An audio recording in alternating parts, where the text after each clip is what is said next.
Bueno, se conoció que el expresidente Mauricio Macri vuelve a las actividades, a las reuniones, y está en la ciudad Laura Rodríguez Machado, así que nuestro móvil va a conversar con ella. Le damos paso. Marce, adelante. Muchísimas gracias, Paula, y le agradecemos la deferencia del tiempo a la senadora Laura Rodríguez Machado, senadora por Córdoba del PRO, que está aquí en nuestra ciudad por estas horas. Bueno, Laura, se viene una sesión extraordinaria este jueves.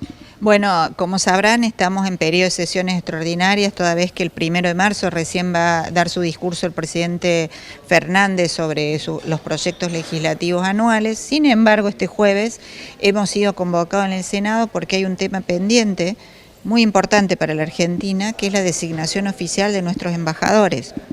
Como no ha habido sesión desde las nuevas elecciones, Argentina está sin embajadores designados en el extranjero.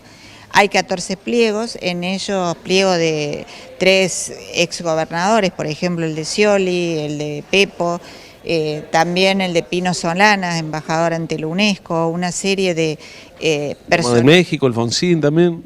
Como el polémico pliego de México, designado por el gobierno nacional kirchnerista para que sea embajador en México. Bueno, esa es la discusión que se viene. Más allá de los nombres, creo que Argentina tiene que tener sus embajadores designados. Nosotros desde Juntos por el Cambio vamos a dar el quórum y ya el martes, o sea, por hoy hay reunión de comisión donde los embajadores designados presentan sus antecedentes. Estos son analizados por esta comisión del Senado y el día jueves estaríamos siendo citados a las 11 de la mañana para ver si finalmente terminan siendo designados como corresponde de acuerdo a la normativa legal. Laura, hace unos días pasó por el titular de Hacienda por diputados, Guzmán. Sí. ¿Habría alguna posibilidad de que llegue a Senado? También explique cuál es la posibilidad o el proyecto que tienen de reperfilamiento.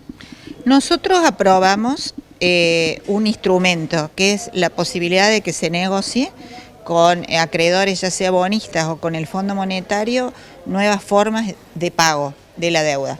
Recordemos que cuando ingresó el gobierno de Mauricio Macri, estábamos en default, que quiere decir que eran vencimientos no pagados y con intereses a cobrar. En este caso, si bien es cierto, va a negociar una deuda, es deuda futura, deuda no vencida y todavía no tiene intereses porque esos vencimientos no han operado. Si pudiera el gobierno nacional renegociar, prolongar esos pasos y que esos intereses no sean afectados para el patrimonio nacional, sería una buena negociación. Desconocemos estos términos, sí tienen el instrumento, lo que creemos es que debería tarde o temprano informar cuál es la postura del gobierno nacional en relación al presupuesto y cómo se imagina que la deuda va a ser financiada a futuro.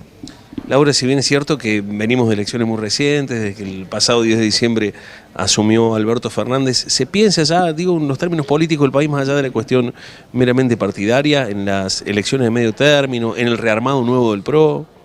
Bueno, el PRO Nacional ya tuvo no elecciones internas, pero sí sus plazos para elecciones internas. Ha habido una sola lista, va a conducir el PRO Nacional Patricia Bullrich, que en breve estará por acá, por la ciudad de Río Cuarto, apoyando a nuestro candidato Gabriel Abrile para las elecciones del 29 de marzo. Y yo voy a ser vicepresidenta también del PRO Nacional, así es que 2 mujeres vamos a encarar esta nueva etapa del PRO, donde nos va a tocar ser oposición y no ya oficialismo, así es que esperamos estar en contacto con ustedes bastante a través de esta nueva actividad partidaria que nos va a tocar realizar. Bueno, ¿cómo ves en el escenario, en el nuevo armado político en el cual hay 2 referentes de la feminidad del PRO, como en este caso el tuyo, como el de Patricia Bullrich, el rol de los Vidal, de los Larreta, del mismo Mauricio Macri? Bueno, nosotros en este momento hemos integrado esa nueva conducción del PRO a estas corrientes que son legítimas, son referentes importantes del PRO, María Eugenia Vidal, Larreta. Quiero decirle que todos ellos van a estar trabajando ahora para marzo, para las elecciones municipales de abril. Vemos que está todavía muy iniciático este proceso, pero todos van a apoyar. Estamos trabajando en conjunto. Estos grupos con distintos referentes no han sido un problema para que haya problemas internos, afortunadamente, dentro del PRO. Así es que, bueno, estimamos que ahora que nos toca hacer oposición, esto va a colaborar con tener figuras destacadas de cara a los argentinos. bueno, sigue apostando el PRO a un gobierno de coalición, como toda la socialdemocracia, digamos, casi, ¿no? Constituimos un frente que se llama Juntos por el Cambio a nivel nacional, Juntos por Río Cuarto acá en esta hermosa ciudad del Imperio. Sí, estamos apostando siempre a mantener viva esa coalición que nació como coalición electoral, pero a lo largo de estos años se ha consolidado como una fuerza política importante ahora de oposición. Paula, Javi, compañeros, tienen la posibilidad de estar dialogando con Laura. Bueno, Laura, buen día. Quería hacer referencia... Buen día, como siempre. Bueno, bienvenida a Río Cuarto y una referencia a una publicación en las redes en donde, bueno, vos asegurás que Mauricio Macri sigue siendo el referente, ¿no?, del PRO, de Juntos por el Cambio. ¿Cuál es la sensación hoy después de la vuelta de las actividades del expresidente? Bueno, como bien vos dices, eso fue motivo de una nota que se hizo en su momento en un medio periodístico colega tuyo, donde claramente para nuestro espacio, para el PRO, Macri es el referente principal. Eso no significa desconocer que hay otras figuras, pero sí la presencia del 41% de los votos a nivel nacional, consolidándolo como el jefe de Estado más votado a pesar de que perdió las elecciones. Y paralelamente, por ejemplo, en Río Cuarto, que sacó casi un 56% de los votos, genera en su persona un destacado dirigente donde tiene mucha fuerza política, pero también externa. Fíjate vos que, como bien vos decís, en la vuelta a sus actividades, él se ha privado de hacer comentarios sobre la renegociación de la deuda, sobre la situación de, qué sé yo, del ministro de Economía que está negociando, justamente porque tiene tanta fuerza sus palabras en relación a su concepto que le tienen en todo internacionalmente, lo que fue para la Argentina, que tal vez si hablara podría generar algún conflicto o alguna irrupción de los como está ocurriendo con las negociaciones internacionales que tienen que ver con el reperfinamiento de la deuda. Así que por eso se llama silencio, pero sí está trabajando internamente y de verdad que es uno de los líderes en este caso de mi partido, pero también a nivel nacional y mundial.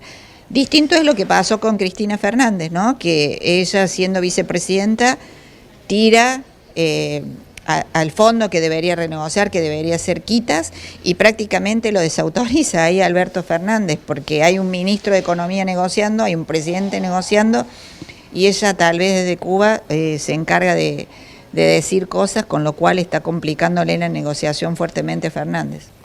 ¿Cuál es la visión de ustedes como partido con respecto a la nueva fórmula para con los jubilados? Bueno, muy interesante tu pregunta. Nosotros cuando subimos como gobierno del presidente Macri, vimos que la actualización del pago de los haberes jubilatorios estaba enganchado con la recaudación de impuestos, no con la inflación, ni con el salario de los trabajadores de actividad. Esto ocurría porque recuerdan que era prohibido decir que había inflación en esa época. Sin embargo, la había. Cuando asumimos nosotros se cambia ese enganche, en vez de hacerlo semestral se hace cada 3 meses la actualización para los jubilados, y se basaba en engancharse al sueldo del trabajador en actividad y a la inflación, con lo cual nos asegurábamos que no pierda el jubilado capacidad adquisitiva.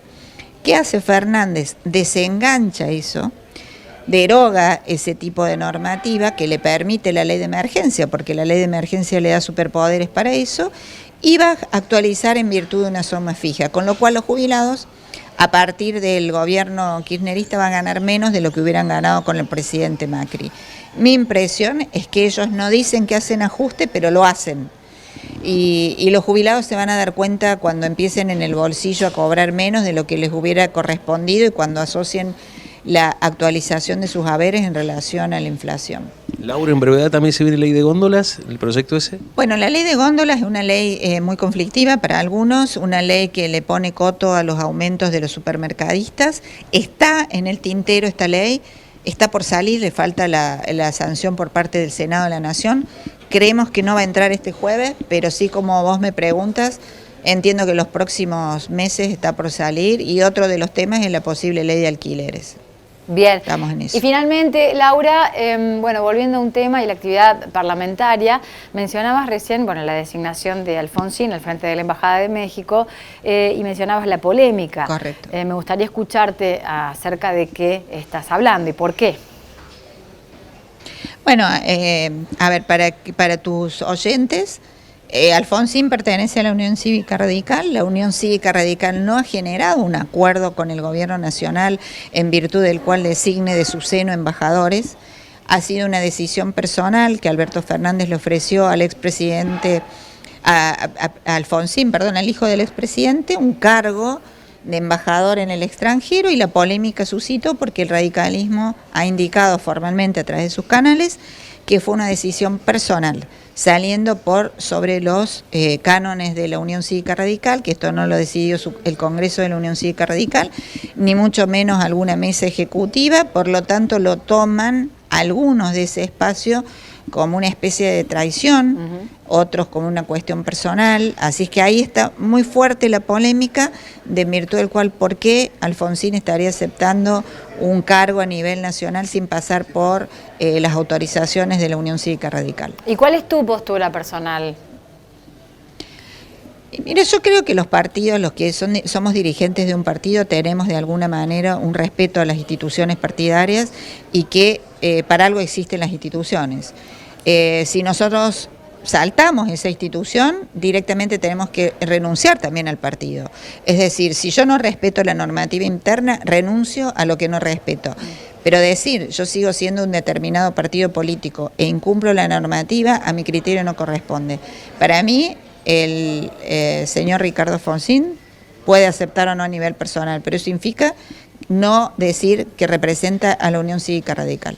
Bien, muchísimas gracias, senadora. El pecado de individualidad ha sido casi. Sí, tremendo, porque la verdad que él tiene una trayectoria, él representa lo que fue Alfonsín para todos los argentinos de alguna manera, al ser hijo de alguien que respetamos todos, más allá que podamos no ser del mismo partido, pero sino del mismo espacio, y esta decisión de él de tomar ese camino, la verdad que ha sido muy fuerte. El agradecimiento a Laura Rodríguez Machado.